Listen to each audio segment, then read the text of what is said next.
संदीप चौधरी। आज सबसे बड़ा सवाल एक बार फिर दुबई से, 7 समंदर पार से, लेकिन हम बात करने वाले हैं देश के राजनीतिक लिहाज से सबसे महत्वपूर्ण राज्य उत्तर प्रदेश की। और अब ये अतिशयोक्ति हो चुकी है, क्लीशे हो चुका है। आप जानते हैं, कहा जाता है दिल्ली की गद्दी का रास्ता लखनऊ से होकर गुजरता है। गृह मंत्री अमित शाह कह चुके हैं योगी आदित्यनाथ को मुख्यमंत्री बनवाओ 2022 में। अगर प्रधानमंत्री मोदी को फिर से प्रधानमंत्री बनाना चाहते हैं 2024 में, तो चुनावी शंखनाद हो चुका है। जोर आजमाइश जबरदस्त तरीके से शुरू हो चुकी है। सड़कों पर राजनीतिक दल निकल चुके हैं, जनसभाएं हो रही हैं, वादे इरादों का इजहार हो रहा है, दावों की, घोषणाओं की पोटली, पिटारी खोल दी गई है। और आचार संहिता लागू होने से पहले सरकार फीता काटने में भी लगी हुई है। शिलान्यास हो रहे हैं, उद्घाटन किए जा रहे हैं। पूर्वांचल एक्सप्रेसवे पर लड़ाकू जहाज उतर रहे हैं। लेकिन उत्तर प्रदेश में जातीय समीकरण बहुत ही अहम हो जाते हैं। सोशल इंजीनियरिंग जो शब्द है वो उत्तर प्रदेश, खास उत्तर प्रदेश पर बिल्कुल सटीक बैठता है। तो अलग अलग जातियों को, अलग अलग वर्गों को, अगड़ों को, पिछड़ों को, सवर्णों को साधने की कोशिश में हर राजनीतिक दल लगा हुआ है। और इसमें अभी फौरी तौर पर अगर आप नजर डालें तो समाजवादी पार्टी ने जो गठबंधन, जो सामाजिक ताना बाना बुना है, वो कागजों पर बहुत अच्छा लग रहा है। समाजवादी पार्टी ने एसपी के साथ गठबंधन कर लिया है। ओम प्रकाश राजभर, जनवादी पार्टी डॉक्टर संजय चौहान की नौनिया जो समाज है, अच्छी खासी पैठ रखता है। महान दल केशव देव मौर्य जो सैनी है, पश्चिमी उत्तर प्रदेश में जो मौर्य हैं, उनको साधने की कोशिश है, अपने साथ लेकर चल दिए हैं, साइकिल पर सवार करा लिया है। महान दल को भी, राष्ट्रवादी कांग्रेस पार्टी वो भी समाजवादी पार्टी के साथ है। आरएलडी पश्चिमी उत्तर प्रदेश में अच्छा खासा दबदबा है। जयंत चौधरी के साथ बातचीत चल रही है, लेकिन अभी मुकम्मल सीटों का बंटवारा नहीं हो पाया है। और अपना दल, कृष्णा पटेल वाला अपना दल, कुर्मियों में अच्छी खासी पैठ है, यह समाजवादी पार्टी की साइकिल पर सवार हो गए। पर हमें यह नहीं भूलना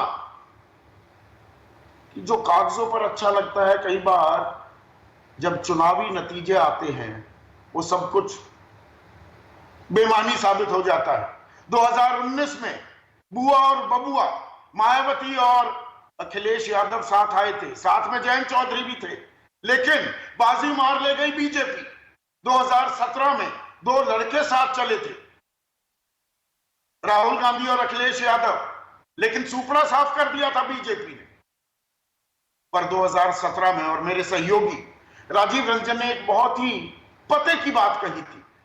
कुछ हफ्ते पहले मैं कार्यक्रम कर रहा था, उन्होंने कहा कि देखिए 2017 में बीजेपी की मुट्ठी बंद थी।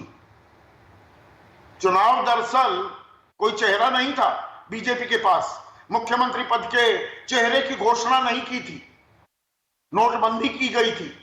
8 नवंबर 2016 को पिछड़ों में एक उत्साह था कि उन्हें पैसे मिलेंगे, अमीरों ने हमें बहुत लूटा है, अब उन्हें लाइन में लगा दिया प्रधानमंत्री नरेंद्र मोदी ने, तो नरेंद्र मोदी के नाम पर वोट डले, चेहरा कोई नहीं था। इस बार योगी आदित्यनाथ चेहरा है और उन पर यह एक इल्जाम भी चस्पा है कि वो ठाकुरवाद फैला रहे हैं। तो एक अगड़े चेहरे के साथ पिछड़ी जातियों को साधने की एक नई कोशिश बीजेपी कर रही है। इसमें कितनी कामयाब होती है ये अभी देखने वाली बात होगी। निषाद पार्टी साथ में है, अपना दल, अनुप्रिया पटेल वाला अपना दल साथ में है, और इसके अलावा एक हिस्सेदारी मोर्चा है। 7 पार्टियां हैं इसमें, भारतीय मानव समाज पार्टी, मुसहर आंदोलन मंच, शोषित समाज पार्टी, मानव हित पार्टी, भारतीय सुहेल देव जनता पार्टी, पृथ्वीराज जनशक्ति पार्टी, भारतीय समता समाज पार्टी वगैरह वगैरह।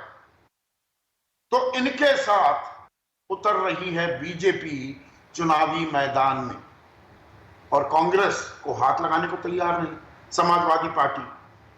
तो कांग्रेस, अब चर्चा यह है कि चंद्रशेखर आजाद रावण के साथ भी बात हो रही है, पीस पार्टी और मायावती के साथ कोई जाने को तैयार नहीं।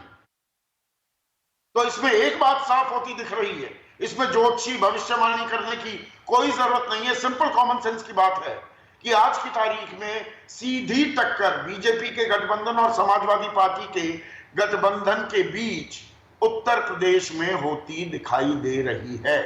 अभी कयास तो ये भी लगाए जा रहे हैं, आम आदमी पार्टी भी कह रही है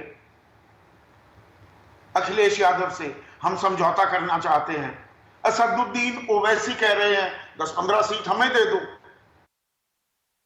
तो बड़ा दिलचस्प होता जा रहा है।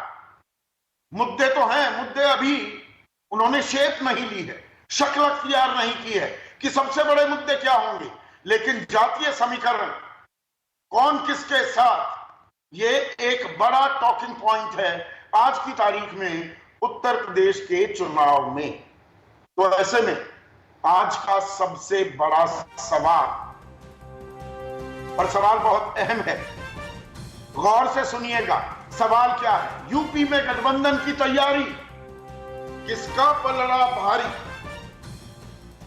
और दूसरा सवाल, क्या पिछड़ों के हाथ में है सत्ता की चाबी?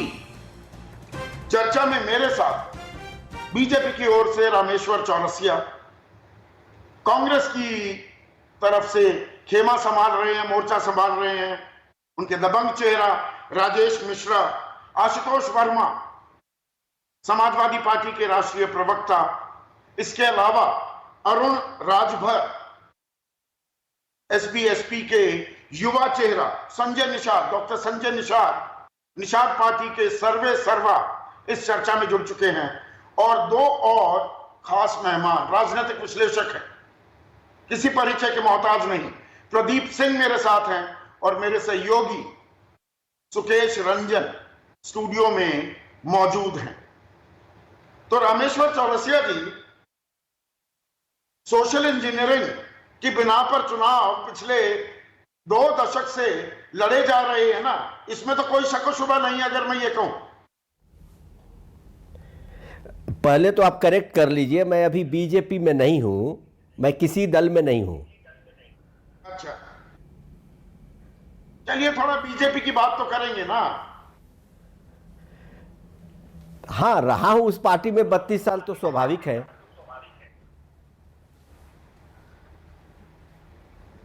तो सोशल इंजीनियरिंग की बात पूछ रहा हूं मैं, रामेश्वर चौरसिया साहब। हाँ, दोबारा पूछिए, अब आवाज आ रही है जी, दोबारा पूछिए, आवाज नहीं सुना मैं। इंजीनियरिंग कितना बड़ा फैक्टर होने वाला है कि जातीय समीकरण कौन कैसे बनाता है, क्या वही तय करेगा लखनऊ की गद्दी पर कौन बैठने वाला है?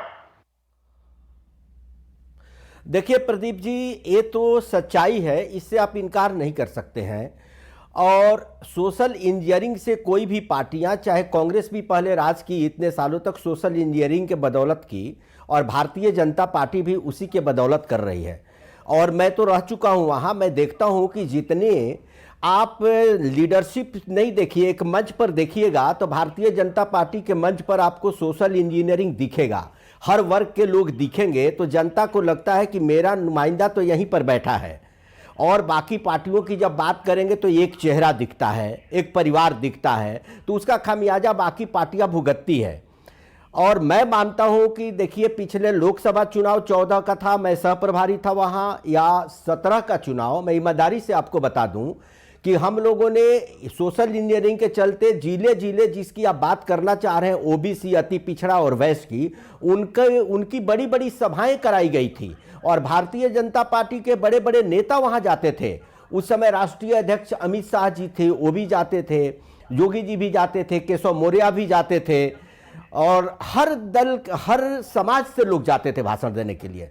तो ये एक मजबूत है। भारतीय जनता पार्टी उतना ही नहीं, नीचे कार्यकर्ता स्तर तक बूथ स्तर तक उनका एक फॉर्मूला है कि एक बूथ पर अगर कमेटी बनती है तो वहां भी सोशल इंजीनियरिंग देखा जाता है, हर वर्ग के लोगों को उस बूथ पर रखा जाता है। ऐसा नहीं है कि किसी गांव में इससे जाति की रामेश्वर चौरसिया प्रमुखता कह है। रहे हैं कि हर तबके को, हर वर्ग को प्रतिनिधित्व दे रही है बीजेपी। 2014 में आप सह प्रभारी थे, आपने खुद कहा, पर आज आपका चेहरा बीजेपी में नहीं दिख रहा है। थोड़ा सा इसको भी तो समझाइएगा, दिक्कत है क्या कि लोग साथ छोड़ रहे हैं? नहीं नहीं, देखिए मैं नहीं हूं, ये तो मैं बिहार से हूं, वो एक अलग कहानी है, वो अलग विषय है। लेकिन ऐसा नहीं है कि वैश्य लोग, ओबीसी लोग, क्या चेहरा वहां नहीं है? एक व्यक्ति कहीं चेहरा नहीं होता। मैं तो उत्तर प्रदेश से हूं भी नहीं, उत्तर प्रदेश के लोग ही वहां बहुत चेहरे हैं। आप देख लीजिए हर मंच पर, आप भी जानते हैं, नाम लेने की जरूरत नहीं है। और मैं तो आपको बोला ना, सिर्फ हर मंच पर प्रदेश की बात नहीं करता हूं मैं, जिला मंडल बूथ स्तर तक जाइएगा तो ये सोशल इंजीनियरिंग वहां हम लोग करते थे और आज भी कर रहे हैं। अब देखिए कोई ऐसी पार्टी होगी कि चुनाव सर पर है और इन्होंने तय कर लिया कि उत्तर प्रदेश में 5 करोड़ कार्यकर्ता बनाएंगे। आप देखिए नीचे तक कितनी पैठ है। तो आज भारतीय जनता पार्टी से एक इंडिविजुअल परिवार की पार्टी कोई बना ले, लड़ना बहुत मुश्किल है। ये आपको ईमानदारी से मानना पड़ेगा। प्रदीप सिंह इत्तेफाक रखते हैं, रामेश्वर चौरसिया जबरदस्त तरीके से डिफेंड कर रहे हैं, बता रहे हैं सब चेहरे साथ में हैं, हर तबके के लोग बीजेपी के साथ हैं, या बीजेपी थोड़ी दिक्कत में है सामाजिक समीकरण के लिहाज से? मैं आपसे पूछ रहा हूं क्योंकि आप उत्तर प्रदेश, आपसे ज्यादा उत्तर प्रदेश को कम ही लोग समझते हैं। देखिए संदीप जी, चुनाव दर चुनाव अगर देखिए आगे क्या होगा ये तो हम सब लोग कयास लगा सकते हैं, लेकिन जो हुआ है उसके आधार पर आकलन करें तो मेरा ये मानना है कि सामाजिक समीकरण चुनावी दृष्टि से, यह सामाजिक कहें, जातीय समीकरण कहें, वो मिथ भी है और रियलिटी भी। ये जाति ऐसी रियलिटी है भारतीय समाज की जो हर क्षेत्र में आपको मिलेगी, तो राजनीति में कैसे नहीं होगी? तो राजनीति में भी है, उसका महत्व भी है। हर पार्टी विभिन्न जाति समूहों को अपने से जोड़ने का प्रयास करती है। कुछ जुड़ जाते हैं स्थायी रूप से, कुछ एक चुनाव में आते हैं, दूसरे चुनाव में चले जाते हैं।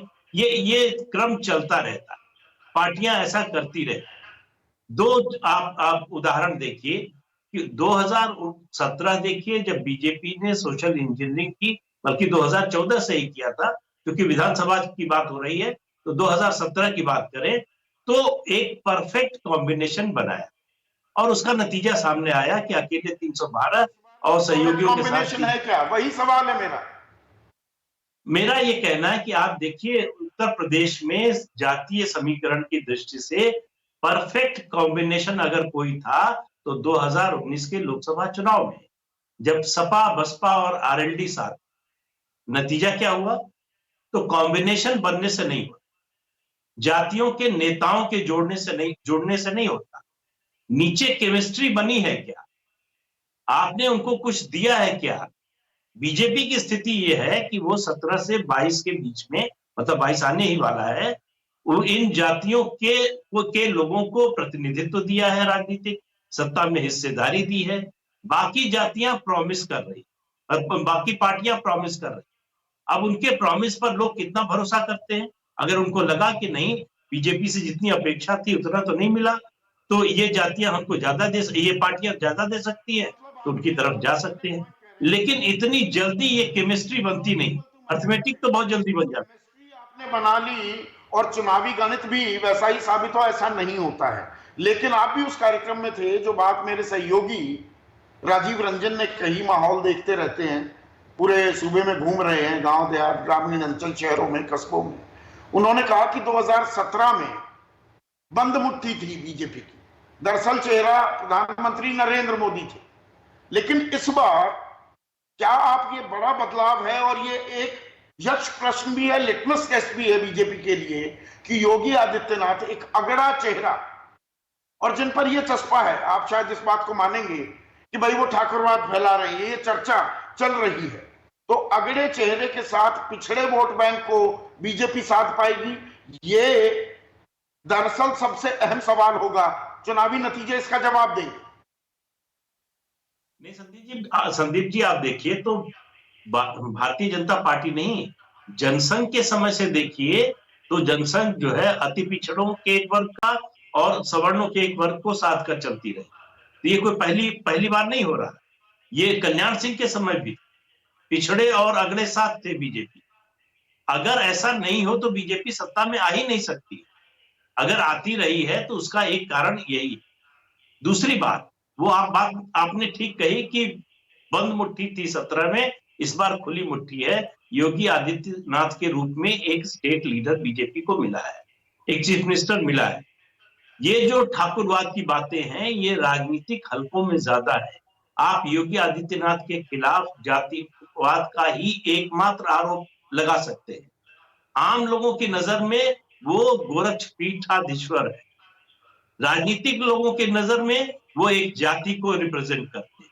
उनके खिलाफ आप बेईमानी का आरोप नहीं लगा सकते, भाई भतीजावाद का आरोप नहीं लगा सकते, परिवारवाद का आरोप नहीं लगा सकते, बेईमानी और इस तरह की गुटबाजी का आरोप नहीं लगा सकते। एक ही चीज बचती है, उनकी जाति पर हमला किया। राजनीति में ये सब होता है। मैं ये नहीं कह रहा हूं जो लोग कर रहे हैं वो गलत कर रहे हैं। जो ये बंद मुट्ठी थी 2017 में प्रदीप जी, उस वक्त प्रदेश अध्यक्ष केशव प्रसाद मौर्य होते थे। वो कहते घूमते थे हम 300 सीट लेंगे। वो उप मुख्यमंत्री बने, पर दरअसल भाई योगी आदित्यनाथ का करिश्मा ऐसा है, व्यक्तित्व शख्सियत ऐसी है कि वो ड्राइविंग फोर्स दिखते हैं कि उत्तर प्रदेश वही चला रहे हैं। स्वामी प्रसाद मौर्य भी कुछ सोच समझ कर ही आए थे बीएसपी से। ओम प्रकाश राजभर तो चले गए। बीजेपी के भीतर भी जो पिछड़े वर्ग के बड़े नेता हैं, क्या वो समन्वय योगी आदित्यनाथ के साथ दिख रहा है, या हर कोई अपनी राजनीतिक रणनीति भी अख्तियार करता दिख रहा है?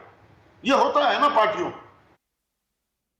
देखिए संदीप जी, अगर आप बीजेपी को या सीपीएम, दो पार्टियों की बात करता हूं, उनको सेंट्रिस्ट पार्टियों की नजर से देखेंगे, उनकी कार्यशैली की नजर से देखेंगे तो गलत नतीजे पर।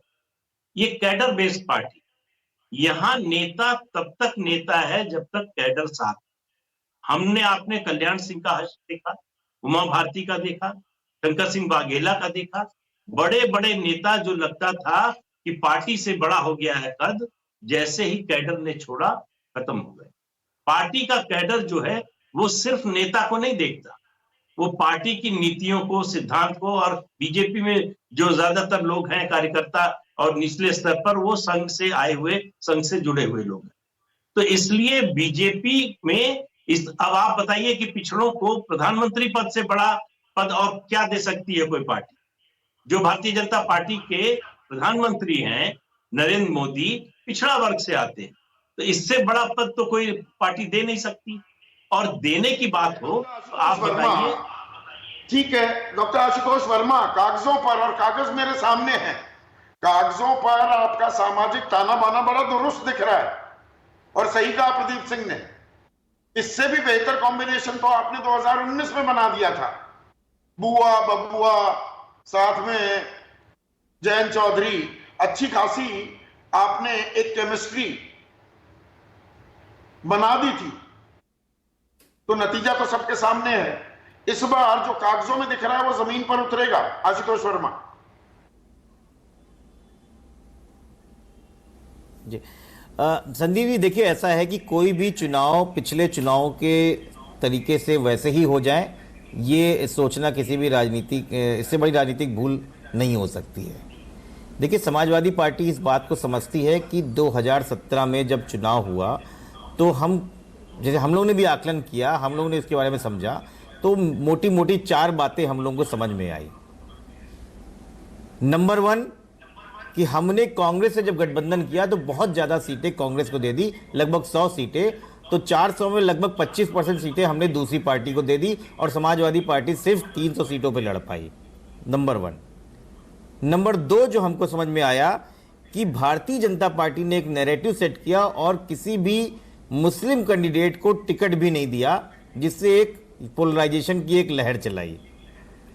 नंबर 3, हम जो अपेक्षा कर रहे थे कि पिछड़े वर्ग का वोट हमको मिलेगा, खासकर कुर्मी, राजभर, मौर्य, पाल, बिंद, वो हम नहीं सजो पाए। और नंबर 4 जो एंटी इनकम, तो आप कह रहे हैं इस बार इस बार सही केमिस्ट्री की क्लास लगाई है आपने। नहीं देखिए संदीप चौधरी, केमिस्ट्री तो बात की बात है, फिजिक्स केमिस्ट्री अलग बात है। कम से कम इन चीजों पे एक वर्कअप होना चाहिए और एहतियात होना चाहिए कि ये गलतियां दोहराई ना जाए। अगर हम पिछले चुनाव से सीख के भी हम आगे नहीं बढ़ पाएंगे तो राजनीति में बड़ा मुश्किल होगा। दोहराना ना दोहराना एक वो अलग चीज है, लेकिन अगर दो तीन चीज बहुत ध्यान से देखी जाए, जैसे प्रदीप सिंह ने बोला वर्मा कि हम 300 सीट ही लड़े, इतनी सीटें हमने कांग्रेस को दे दी, नुकसान उठाना पड़ा। अब हम नीचे पट्टी भी चला रहे हैं, ब्रेकिंग न्यूज चला रहे हैं कि कल आपका और आरएलडी का, राष्ट्रीय लोकदल का गठबंधन का औपचारिक ऐलान हो जाएगा। तो जयंत चौधरी को कितनी सीटें दे रहे हैं? वो तो 45 मांग रहे थे ना आशुतोष। मुझे लगता है संदीप जी, मुझे लगता है कल तक इंतजार करना चाहिए जब तक राष्ट्रीय अध्यक्ष इसकी आधिकारिक घोषणा ना करे। मैं नहीं समझता प्रवक्ता होने के नाते इस चीज को मैं पब्लिक डोमेन में लाऊं, लेकिन ये जरूर है कि हम पिछली चीजों से सीख के आए हैं। और जो मैं अपनी बात को थोड़ा सा आगे बढ़ा रहा हूं कि जो प्रदीप जी ने कहा कि पिछड़ी जातियों को भारतीय जनता पार्टी ने दिया और हमने नहीं दिया, तो देखिए ये बात 1991 से समझनी चाहिए कि भारतीय जनता पार्टी ने कभी भी किसी ठाकुर जाति के या अगड़ी जाति को चेहरा बना के चुनाव नहीं लड़ा। वो हर समय चेहरा नहीं बनाती थी, तो ये एक निगेटिव पॉइंट है। और पिछड़ी जातियों ने ये बात को समझा कि यही ताकत है बीजेपी की। वोट लिया। आप सवाल से कन्नी काट गए। मैं सवाल जो पूछता हूं उसका जवाब लेता हूं आशुतोष। मैंने पूछा तो कितने पर डील हुई मैं जयंत चौधरी के साथ? 35, 36, 37 या 30 पे मान गए जयंत चौधरी? देखिए ऐसा है कि डील ना इस तरीके की है ना कोई डील है, ये आपसी सामंजस्य है संदीप जी। नंबर मैं आज भी नहीं बता पाऊंगा क्योंकि नंबर जो है वो डिस्क्लोज करना वो राष्ट्रीय अध्यक्ष के हाथ में है। मैं ये बता रहा हूं बहुत अच्छी तरीके से बात हुई है, सामंजस्य बैठाल के समाजवादी पार्टी। नहीं, वो शिवपाल यादव चाचा को कितनी सीट मिल रही है? वो तो पहले दीपावली का इंतजार, फिर नेताजी के जन्म दिवस का इंतजार, वो इंतजार ही कर रहे हैं, तो सीट तो मांग रहे होंगे ना। नहीं देखिए ऐसा है संदीप जी, हर आदमी से, हर व्यक्ति से बात हो रही है, एक एक करके पत्ते खुल रहे हैं। और मुझे नहीं लगता है किसी प्रवक्ता की नैतिक जिम्मेदारी बनती है कि वो मीडिया में जाके नंबर और सीट पे काम करे। कुछ तो पर्दादारी हमारे पास में भी रखने दीजिए। बाकी आपके सामने बाकी आराम से बताया जाएगा मीडिया में कि किस तरीके से और किन सीटों पे हम लड़ रहे हैं। यहाँ छुपाने की बात नहीं है। हाँ तो छुपा, अरे वही तो पूछ रहा हूं। आम आदमी पार्टी के लिए दरवाजे खुले हैं।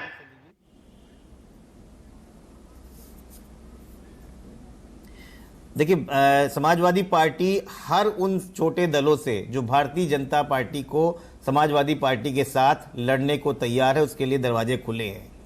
किसके लिए नहीं खुले हैं, किसके लिए नहीं खुले हैं, अगले एक हफ्ते के अंदर ये सारी चीजें क्लियर हो जाएंगी। लेकिन हम जानते हैं कि हम अपनी स्ट्रेटजी को ओपनली नहीं कर सकते हैं।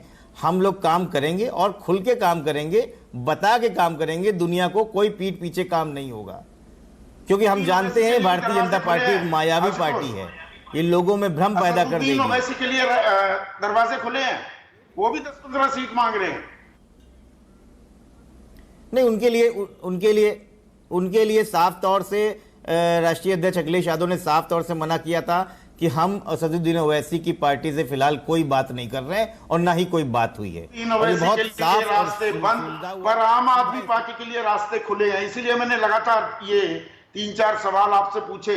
अरुण राजभर, युवा चेहरा है आप, पूर्वांचल पर बड़ा दारोमदार है आपकी पार्टी पर, ओम प्रकाश राजभर जी पर, कि भैया नैया पार लगाएंगे। 2 दर्जन से ज्यादा सीटों पर तो सीधे आपका वोट बैंक तय करता है कौन जीतेगा कौन हारेगा।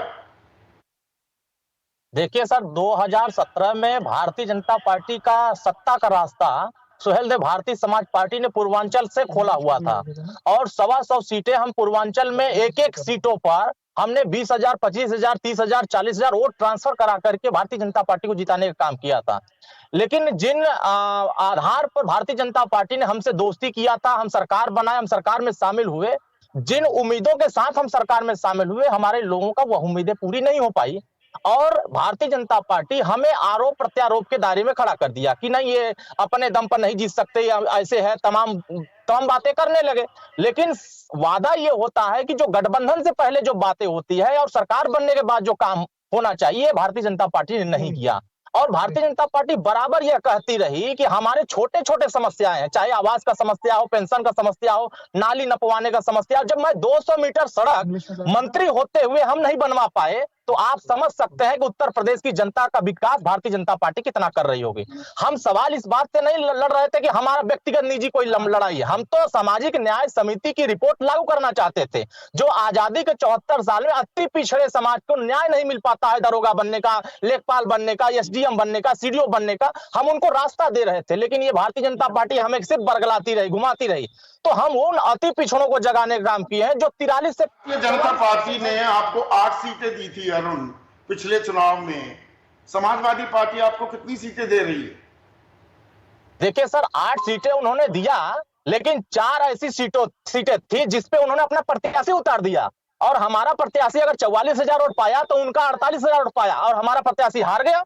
तो ये भारतीय जनता पार्टी हमको सीट देकर के पैरेलल प्रत्याशी भी खड़ा कर दी। ये पीठ पीछे छुरा भोंकने वाले लोग भारतीय जनता पार्टी के लोग हैं। हाँ, इस बार जो हमारा पार्टी आपको कितनी सीट देने वाली है? बड़े अभी तो देखिए ओम प्रकाश राजभर अखिलेश यादव के साथ उनके रथ में घूम रहे हैं। ऐसे लग रहा है कि समाजवादी पार्टी के बाद इस गठबंधन का दूसरा बड़ा दल एसबीएसपी है। पर कल अभी जयंत चौधरी के साथ गठबंधन का ऐलान होगा। अब उनको जितनी सीटें मिलेगी, कहीं आप तीसरे नंबर के घटक ना हो जाए, मैं इसलिए पूछ रहा हूं। पूर्वांचल की जनता अब भारतीय जनता पार्टी को खदेड़ना चाहती है और उत्तर प्रदेश में बदलाव लाना चाहती है। अब हम उसमें सफल हैं। और दूसरा, यात्रा के दौरान आपने देखा 4:30 बजे रात तक लोग इंतजार करते रहे अपने नेता का स्वागत करने के लिए। तो ये बदलाव का एक बयार चल रहा है और भारतीय जनता पार्टी झूठ बोलने में लगी हुई है। उत्तर प्रदेश की जनता जातिवाद जनगणना कराना चाहती है, ये नहीं कराना चाहते हैं। महंगाई कम कराना चाहती है, ये नहीं करना चाहते हैं। यह चाहते हैं बिजली बिल की माफी कराना चाहते हैं, ये नहीं करना चाहते हैं। उत्तर प्रदेश की जनता स्नातकोत्तर तक अनिवार्य फ्री निःशुल्क शिक्षा चाहती है, ये नहीं करना चाहती। इनका काम है हिंदू मुसलमान, भारत पाकिस्तान, मंदिर मस्जिद। तो देश की जनता, उत्तर प्रदेश की जनता भी लड़ाई भी अभी देखते हैं मुद्दे कैसे क्रिस्टलाइज करते हैं। लेकिन राजेश मिश्रा जी, थोड़ी देर से मैं आया, सबसे वरिष्ठ है आप इस पैनल में, संजय निषाद भी जुड़ गए और उस पार्टी से आते हैं जिसका एक छत्र राज था कांग्रेस का उत्तर प्रदेश में। पर आज की तारीख में आप खुद को, कांग्रेस पार्टी को कहां पाते हैं? कोई आपके साथ हाथ मिलाने को भी तैयार नहीं। गठबंधन कहीं और मिल रहे हैं। लग रहा है सीधी टक्कर ये पश्चिम बंगाल होने वाला है। उत्तर प्रदेश का चुनाव बीजेपी बनाम एसपी, जैसे वहां पर हुआ था टीएमसी बनाम बीजेपी। संदीप जी, पिछले लोकसभा के चुनाव के बाद, चुनाव के ठीक बाद जब प्रियंका गांधी जी से हम लोगों की बात हो रही थी, तो उसी समय 10-12 लोग थे, उत्तर प्रदेश के नेता लोग थे, और उसी समय ये तय कर लिया गया था कि हमें विधानसभा का चुनाव अकेले लड़ना है, किसी से गठबंधन नहीं करना है। और हम लोगों का और पूरी पार्टी का और आदरणीय प्रियंका गांधी जी का ये मानना था कि कांग्रेस का जो उत्तर प्रदेश में पिछले 30 सालों में नुकसान हुआ है, उसमें सबसे बड़ा कारण, जो कांग्रेस गठबंधन से चुनाव लड़ती रही है, सबसे बड़ा कारण यही रहा है। अभी मैं अशोक वर्मा जी को सुन रहा था, उन्होंने कहा कि पिछले विधानसभा के चुनाव में समाजवादी पार्टी ने कांग्रेस को ज्यादा सीट दे दिया, इसलिए हम सफल नहीं हो पाए। मेरा और हमारी पार्टी का ये मानना है कि हमने जो समाजवादी पार्टी से पिछले विधानसभा के चुनाव में गठबंधन किया था, वो हमसे गलती हो गई थी। हम जिस तरह किसान पत्र भरवा रहे थे और आदरणीय राहुल गांधी जी जिस तरह पूरे उत्तर प्रदेश में दौड़े कर रहे थे, चूंकि मैं उनके साथ परमानेंट था उस दौड़े में, और जिस तरह भीड़ आ रही थी किसानों की, खासकर किसानों में जितना ज्यादा उत्साह था उनके कर्ज माफी को लेके, शायद हम उसी रास्ते पर चले होते तो शायद ये परिणाम ना आया होता। जो अखिलेश यादव जी की सरकार से जो लोगों की नाराजगी थी पिछले 5 साल, ये ताल ठोक रहे हैं कि इस बार हमने किसी से गठबंधन नहीं किया, अपने बूते ताल ठोकने का मन बना लिया। यह दरअसल तस्वीर उलट है। 2017 वो दूध का जला छाछ भी फूंक फूंक कर पीता है। अखिलेश यादव को समझ में आ गया बीजेपी कांग्रेस के साथ गठबंधन करोगे नुकसान होता है। तेजस्वी यादव ने जो आपके साथ गठबंधन किया, बिहार में पिछले साल 70 सीटें दे दी, बाद में समझ में आया 70 ना देते तो शायद सरकार बन जाती। दरअसल क्या हकीकत यह है कि कांग्रेस के साथ अब कोई गठबंधन करना नहीं चाहता। संदीप जी, मैं बीच में इंटरप्ट कर रहा हूं, बोल रहा हूं। आपको ध्यान होगा कि अभी करीब हमें लगता है 2-2.5 है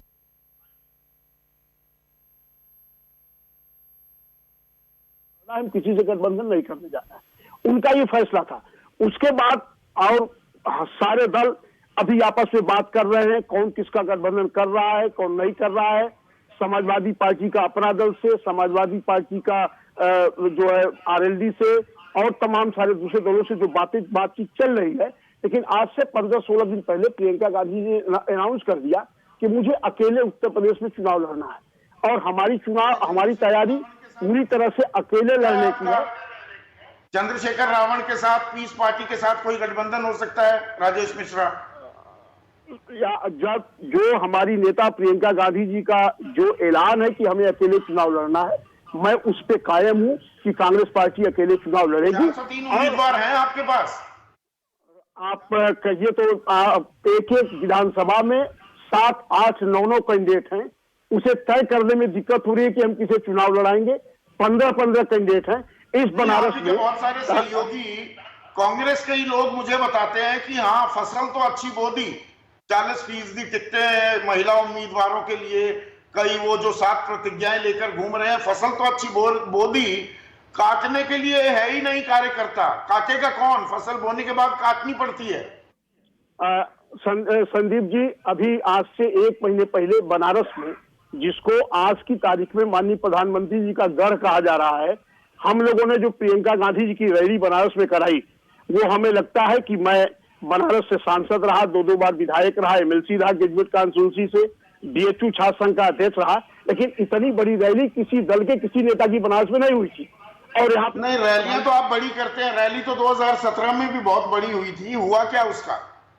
वो देखिए, वो वोट भी मिलता है, बशर्ते वोट आज के समय में 2 चीजें हो गई हैं। एक तो रैली में जो लोग आते हैं उनका बॉडी लैंग्वेज क्या है, एक उन्हें लाया जाता है जो कुर्सी पे बैठे हैं और आधी रैली खत्म नहीं हुई, लोग धीमे धीमे जाने लगते हैं, एक वो रैली हो रही है। और एक रैली ये होती है कि जो हमारा चीफ गेस्ट है वो रैली में बोलने के बाद चला भी जाता है, लेकिन उसके बावजूद भीड़ आती रहती है, एक वो रैली है। तो दोनों रैलियों की बात कर रहे हैं। डॉक्टर संजय निषाद, आपकी आजकल बॉडी लैंग्वेज कुछ ऐसा कह रही है, अहम घटक तो हैं बीजेपी के, पर बीजेपी की दुखती रग, कमजोर नसें जो हैं, उन्हें दबाने से भी नहीं चूकते हैं आप। लखीमपुर खीरी कांड को लेकर अजय मिश्रा टेनी से अब तक पूछताछ ना होना, खुलकर अपनी नाराजगी का इजहार करते हैं, महंगाई के मुद्दे पर भी बोल रहे हैं। आप घटक हैं, शुभचिंतक हैं बीजेपी के, या बीजेपी को मार्ग पर रहे वो लाने की जिम्मेदारी लिए बैठे हैं डॉक्टर संजय निषाद? मैं तो अरे चैनल को बधाई दूंगा, और जो मेरा कर्तव्य बनता है, एक नेता का जो कर्तव्य बनता है, नेतृत्वकर्ता का जो कर्तव्य बनता है, कि जो समाज और इस देश की जनता की आवाज को उठाना और लोकतंत्र के माध्यम से उसकी समस्याओं का समाधान कराना। हमारा एक ही उद्देश्य है कि देश को आजाद कराने वाले 578 जातियों को समुचित सम्मान दिलाना। तो 70 साल से सब लोगों ने ठका है इनको किंग मेकर बनाना, क्योंकि इन्होंने संविधान को बनवाया था, इन्होंने देश को आजाद कराया था। लेकिन इन पिछली सरकारों ने कैसे इनके साथ चला कि Anantha Sayanam Ayyangar committee criminal tribes act inquiry 1949-50 Meera Kumari ने कबाड़ खाने में डाल दिया, देश को आजाद कराने वालों को आवाज को दबा दिया, तो उनमें आरक्षण लिखा हुआ है उसकी फाइल गायब करा दिया, इनके सरनेम को पिछड़ी में डाल दिया, इनकी नौकरियों पर डकैती डाल दिया। ये किंग मेकर की भूमिका में आ गए हैं। अब ये खुद 2013 में आए, 2015 में चुनाव लड़े, 2017 में चुनाव लड़े, 2014 में लड़े, 2018, 2019 में लड़े। मैं 2017 में जो चुनाव लड़ा, आपने देखा होगा 4000-3000 वोटों से सपा बसपा कई 70-80 सीटें हारी दोनों। मैं 40,000 से 56,000 वोट पाया। इन्होंने कागज में मछुआरों को 3,000-4,000 गिना था। ये 1961 में 70 लाख थे, कागज में गिनते गिनते 2011 में इन्हें 3000 बना दिया। इन लोगों ने तो जो इनके पास जो गया 30 साल कि से किंग मेकर आप बनेंगे डॉक्टर संजय निषाद, लेकिन किंग बनने की भी बात है। प्रदीप सिंह ने कहा कि प्रधानमंत्री मोदी पिछड़ी जाति से आते हैं, ये नहीं भूलना चाहिए। पर पिछड़ी जाति असल में किंग मेकर ही बनी रहेगी या किंग भी बनेगी? और जो दिक्कतें हैं, जो सूरत हाल है पिछड़ी जातियों की, उसका सही आकलन तो जातीय जनगणना से होगा। वो तो आपके बिग ब्रदर बीजेपी करने को तैयार नहीं है। लेकिन मैं ये चाहता होनी हूं चाहिए कि क्या? नहीं, जनगणना होनी चाहिए, मैं इसका समर्थक हूं, लेकिन वो जनगणना में 3 तरह का, एक सामान्य है, एक पिछड़ा है, एक अनुसूचित है।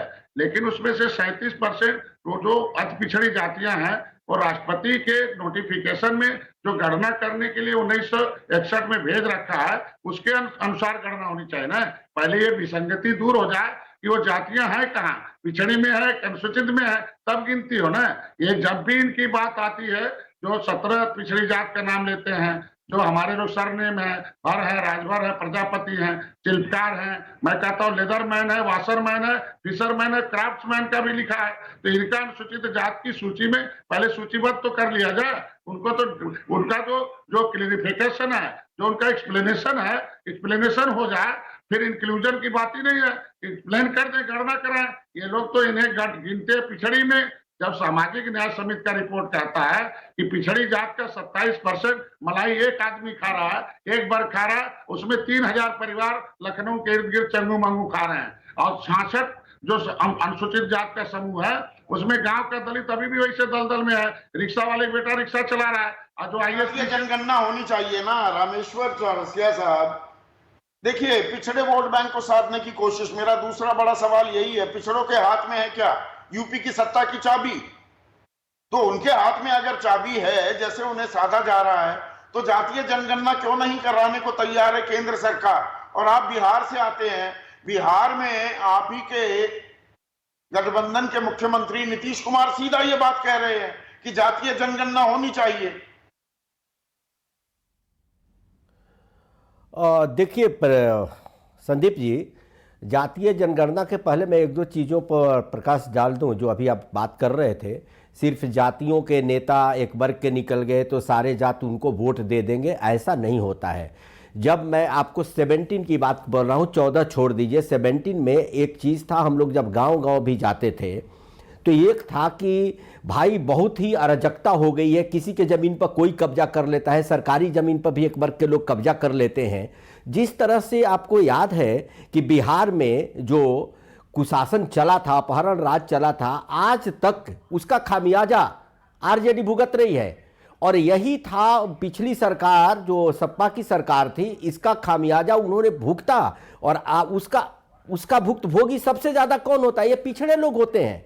दबंग जातियों को तो कोई कुछ नहीं कर सकता, जिसका दबंगई चलता है वो पिछड़ी जाति को। रामेश्वर चौरसिया 4 किसानों को रौंद दिया जाता है जीप के तले। इसे आप सख्त कानून बताएंगे, इसकी दुहाई देंगे? नहीं, आप जिन चीज पर आप पूछ रहे हैं, मैं अभी उस पर आया, उस पर भी हम बहस कर सकते हैं। आप पिछड़ी जातियों की बात किए, तो जो अराजकता थी उसका भुक्तभोगी पिछड़ी जातियां होती है। और प्रदीप जी ने सही बोला, अब पिछड़ी जातियों को अपना पीएम दिखता है, आप जो भी कहिए। और योगी जी की आप बात करते हैं तो मैं इतना दिन रहा हूं, एक बात आपको साफ साफ कह देता हूं, योगी जी का एक अलग इमेज बन गया कि इतना मेहनती प्रधानमंत्री नहीं है, ये मुख्यमंत्री नहीं है, इतना बीजेपी के लिए सिर्फ मुख्यमंत्री नहीं है, हर स्टार प्रचारक है, किसी प्रदेश में इनको बुलाया जाता है। पैन उत्तर प्रदेश इनकी इमेज बन गई है। उत्तर प्रदेश के बाहर भी आप देखते हैं इनकी डिमांड है। और बीजेपी में बैटरी ऑफ लीडरशिप है। प्रधानमंत्री भी गए, योगी आदित्यनाथ भी गए पश्चिम बंगाल में, तो नहीं आई उतनी सीटें ना, 200 की ताल ठोकी जा रही थी। बताइए, ठीक है, झारखंड में 65 पार का नारा था, 25 आई। हरियाणा में 75 पार का नारा था, 40 आई। नहीं, भाई ये विधानसभा चुनाव है। पश्चिम बंगाल में हमारा क्या, बीजेपी का क्या था? 3 विधायक थे, 3 से 77 जीत गए। आपको कितने परसेंट हुए ये तो काउंट नहीं करते। ऐसा थोड़े हो गया है कि एक ही दिन में सत्ता आ जाती है। बात है, आशुतोष वर्मा देखिए, योगी और मोदी की जोड़ी है। आप जातीय समीकरण साधते रहिए, करते रहिए सोशल इंजीनियरिंग। पिछड़ी जाति का प्रधानमंत्री, अगड़ी जाति का मुख्यमंत्री, और प्रधानमंत्री बनारस से, काशी नगरी से ही सांसद हैं, उत्तर प्रदेश से ही सांसद हैं। इसका तोड़ भी तो ढूंढना होगा। नहीं ठीक है संदीप जी, बात आपकी, मैं कह रहा हूं कि ये जोड़ी जो है 2019 के इलेक्शन के बाद में, जो जनरल इलेक्शन हुआ उसके बाद इस देश में 14 राज्यों में चुनाव हुआ, जिसमें भारतीय जनता पार्टी 2019 में आंध्र प्रदेश, उड़ीसा, महाराष्ट्र, झारखंड हारी, 2020 में दिल्ली और बिहार भी एक तरीके से मान लिए, 2021 में केरला, तमिलनाडु और वेस्ट बंगाल हारी।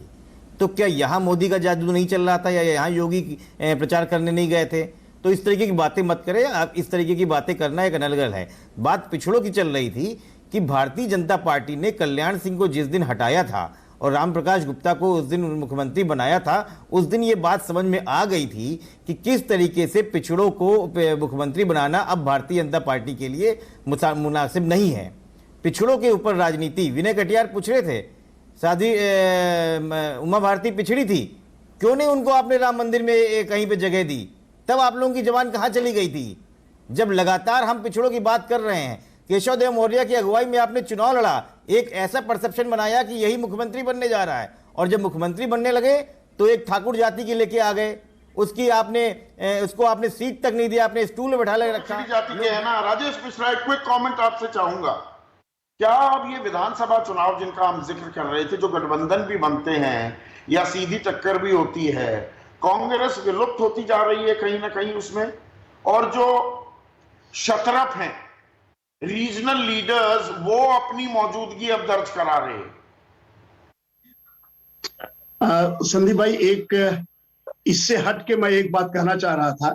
ये क्या दुर्भाग्य है हिंदुस्तान के लोकतंत्र का कि अब प्रधानमंत्री किस जात का है, इस पे भी चर्चा शुरू हो गई है। और शायद हमें, जहां तक मैं सही हूंगा, कि इसकी भी चर्चा खुद प्रधानमंत्री जी ने अपने जबान से ही की थी कि मैं किस जात का हूं। प्रधानमंत्री मुख्यमंत्री की कोई जात नहीं होती, वो उस चेयर पर बैठे होते हैं जो हिंदुस्तान के लोकतंत्र का सबसे बड़ा पद है, उस पर बैठे होते हैं। ताकि भी जात होती है क्या?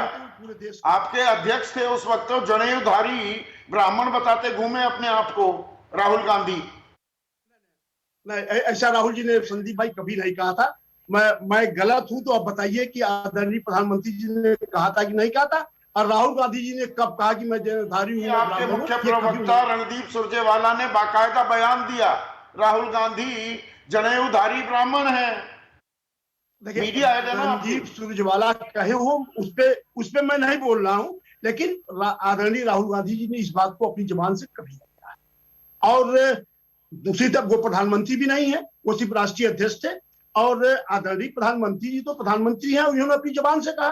तो हमें लगता है कि ये जो जब आप चरणजीत सिंह चन्नी को पंजाब का मुख्यमंत्री बनाओ और कहो दलित को मुख्यमंत्री बना दिया, तो आप जाति कार्ड नहीं खेल रहे हैं। मतलब प्रदीप सिंह, लास्ट कमेंट आपसे ले रहा हूं, अजीबोगरीब परिस्थिति है, और आपने शुरू में ही कहा कड़वी हकीकत भी है, पर यह राजनीति सारी इसके इर्द गिर्द ही घूमे, ऐसा भी नहीं होता, पर करते सब हैं। जात पात की राजनीति वो गोटियां हर राजनीतिक दल सेट करता है, और अपने आप को दूध से धुला बताता भी घूमेगा। नहीं, बिल्कुल ठीक बात कह रहे हैं आप। देखिए, हर पार्टी जो है कास्ट कंसिडरेशन को लेकर चलती है, टिकट बंटवारा से लेकर जो संगठन बनता है वहां तक सब जगह। और सवाल ये होता है कि उस कास्ट कॉम्बिनेशन को जोड़े रखने के लिए सीमेंट क्या है, वो जरूरी है। क्या एक ही जाति है या जातियों का समूह है, समुच्चय है, जिसमें किसी को कम किसी को ज्यादा, लेकिन सबको कुछ मिल रहा है? एक बात। दूसरा, जो सीमेंट होता है वो आपकी अगर आप सत्ता में हैं तो आपकी सरकार की कामकाज कि लोगों के, जो खास तौर से गरीब व्यक्ति है, उसके जीवन में कोई परिवर्तन आया क्या, उसका जीवन पहले से बेहतर हुआ, खराब हुआ, उसे उम्मीद बाकी है या खत्म हो, इन चीजों पर निर्भर करता है कि वो जातीय समूह। बहुत सही बात कह रहे हैं प्रदीप सिंह, असल मुद्दों पर चुनाव होना चाहिए, पर जाति एक कड़वी हकीकत है और सब अपने समीकरण साधने में जुटे हुए हैं। लेकिन देखना ये होगा उत्तर प्रदेश इसी बात का जवाब देगा कि क्या इस बार उत्तर प्रदेश में सत्ता की चाबी, आज मैं पूछ रहा हूं, पिछड़ों के हाथ में है, और चुनावी नतीजों के बाद पूछा जाएगा क्या पिछड़ों के हाथ में थी। आज के लिए बस इतना ही। नमस्कार। नमस्कार, मैं हूं मानक गुप्ता। अगर आपको हमारा ये वीडियो पसंद आया हो तो इसे लाइक और शेयर जरूर करें, और हां, हमें सब्सक्राइब और फॉलो करना ना भूलें ताकि आप देश और दुनिया की कोई खबर मिस ना करें। तो जुड़े रहिए हमारे साथ और देखते रहिए न्यूज़ 24।